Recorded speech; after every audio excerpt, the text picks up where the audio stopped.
pork chops in the Tastee Airfryer. Mark. Hi everyone, today I'm going to make a juicy pork chop in this new air fryer. My name is Anita and this is my channel where I show you how I've lost almost 150 pounds following an animal-based ketogenic diet. All right, today I'm going to do something brave. I'm going to make a pork chop in the air fryer. Now, I've made pork chops in the air fryers, other air fryers that I've had before, and they usually don't turn out that great because I like the pork chop to be cooked, but then they tend to get dry. So I have decided I'm going to put my faith into the probe that comes with this air fryer. This is a Tastee, it's called Tastee. It was sent to me by the people who make this particular air fryer, and it comes with this dual sensor probe. I'm just going to take it out to show you. There's a storage compartment in here where it is stored so you never lose it, which I really like. I'm just going to pop it out and show you the probe. My Ninja that I had in the past also came with the probe. The very first one I had, it just was not accurate. And so I just stopped using it. And even though I've had air fryers with probes up till now, this is about my 5th or 6th air fryer that I've tried, I just got out of the habit of using the probe. But I really want to try this one because it is a dual sensor. It has a sensor here in the tip, and then it also has another sensor here. So you get a little bit more accurate with the two sensors. It's going to be able to be more accurate with the internal temperature. So I'm going to give this a try because I really like pork chops to be cooked, but I want them to be juicy and not dry. So let's try this out. This came with a manual that explains about the smart probe technology, and there's a good chart that I want to show you that gives you all the different types, like shapes of meat and how to insert that probe. So I highly suggest that if you get your air fryer that you look into the manual and figure out how to do that, because that is the key. So I've decided that I'm going to put the probe here in the meatiest part, away from the bone and away from the fat. So I'm going to put it right in the middle and go that way.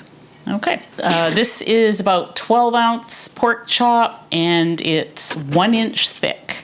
I want to put some salt on it as well. I've got some coarse salt here. Let's place it in the basket. This air fryer is ceramic coated. It's not the non-stick.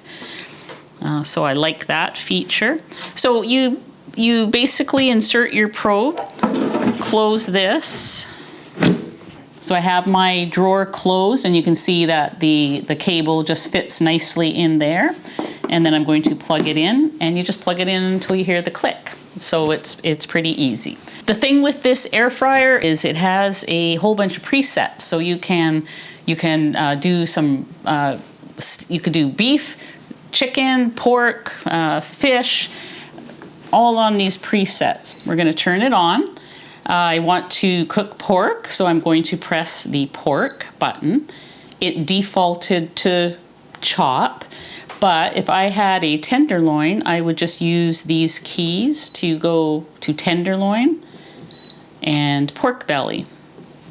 But I'm going to go to chop because that's what we have. Then I want to use the chef. So there's this little icon here. They call it a chef's hat. I'm going to turn that on. That is where I can customize this a little bit and change where I want the internal temperature to be. Now, I like pork to be at 145. So I'm going to turn this down to 145 because I think that's going to be the juiciest option. And press OK. And I'm ready to go. I think now I just press air fry It says it's going to take about 20 minutes. And let's start. Okay, so a nice feature is this front here. You just switch the light on and you can check on your meat or whatever it is you're cooking without actually opening the basket. So I will be keeping an eye on that later, but I just wanted to show it to you. You can use Fahrenheit or centigrade. You can change that over here depending on what country you're in and what measurement you're used to. And while this is cooking, it shows, you know, how much time is left. It shows the temperature inside the unit, and it will presumably stop in 20 minutes or when it thinks it has the correct internal temperature based on the probe. And I'm pretty confident that we're going to get a really nice pork chop because I made lamb chops the other night and they were delicious and perfectly cooked. So we'll see you in the next segment when we get back to this being a finished product.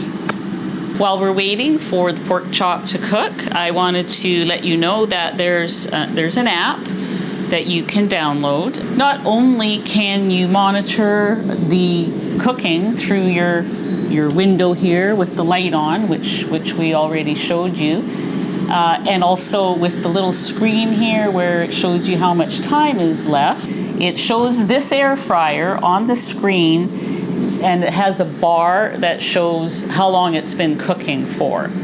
So it says, so I've just tapped the icon for my air fryer. You can have multiple units on this app.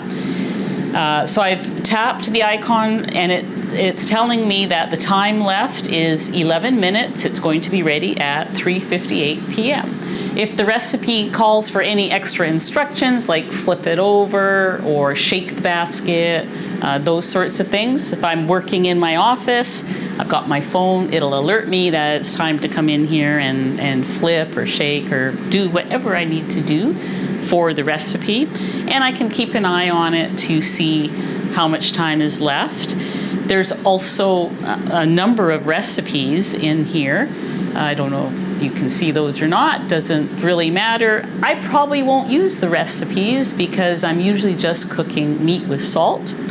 But I do like the feature where I can, you know, keep an eye on what I'm cooking on my phone in the office. So you may like that feature too, and it was pretty easy to set it up.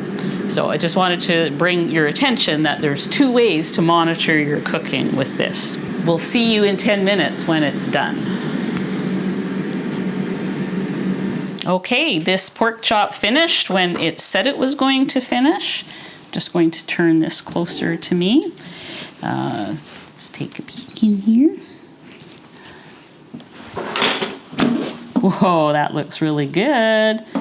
But will it be juicy? That is the million-dollar question. One thing I want to warn you about is that these probes get really hot, so you want to be careful. I'm just going to get a towel because what I want to do is to pull it out and put it on there. I'm going to let it rest for, I don't know, 2 minutes. It looks nice and crusty, the fat. It was a nice, you know, fatty looking pork chop, which is good. While we are waiting for the pork chop to rest, I'll just talk about cleaning for a second. So you don't want to put the probe into the dishwasher or submerge it into water. Just once it cools down, just wipe it. You can clean it with a paper towel or a cloth or something like that. The tray and the little rack that the meat sat on, both of those can go in the dishwasher, or you can hand wash them in a sink of soapy hot water. So that's pretty simple to clean. This, I can see that it's already getting fingerprints on it from me touching the buttons. So I would just wipe that with a paper towel. And as for like once you pull out the drawer and the rack to clean, just and this has cooled down, just wipe the insides with a paper towel, and that should, or a soft, you know, soapy cloth that's not too wet, and you'll be able to keep this pretty clean. All right, this is a nice looking pork chop. I'm kind of excited. I'm gonna cut away the bone first, and then I'm going to slice it this way. I'm gonna try a couple of different pieces from here. Let's try a piece from the middle. This is usually the driest part. I would say it's perfect. It's well done. I like my pork chops to be well done, but it is not dry. That was my fear, that it was going to be dry. I just ate from the driest part of the pork chop. Now I'm gonna go back here, and where there was a lot of fat, take a piece from there. I wanna see, oh, actually, I wanna see the end there. That was really good. That's the crispy part.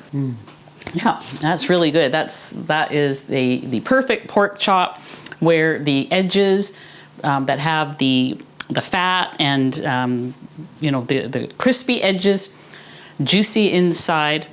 I would say it works just beautifully with a pork chop, and so I find pork chops kind of tricky. So this really helps to have that precision cooking that you don't have to guess. You can put in the probe, let it do the work, and you know, even alert you at your desk. So I would say that's a success. I will be doing some follow-up videos with lamb chops and a steak, and I'm gonna even try some fish, you know, a few things like that, just to give this air fryer a good workout and see.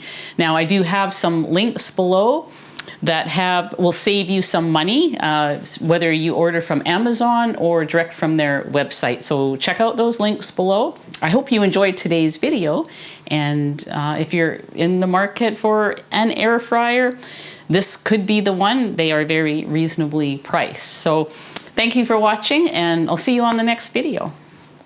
Who are good doggies? Are you a good doggie? Oh, Teddy's a good doggie.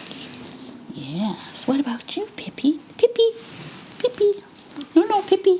Sit. Do you know how to sit anymore? You forgot how to sit? No, Mommy still has it. Here you go. There you go. There you go.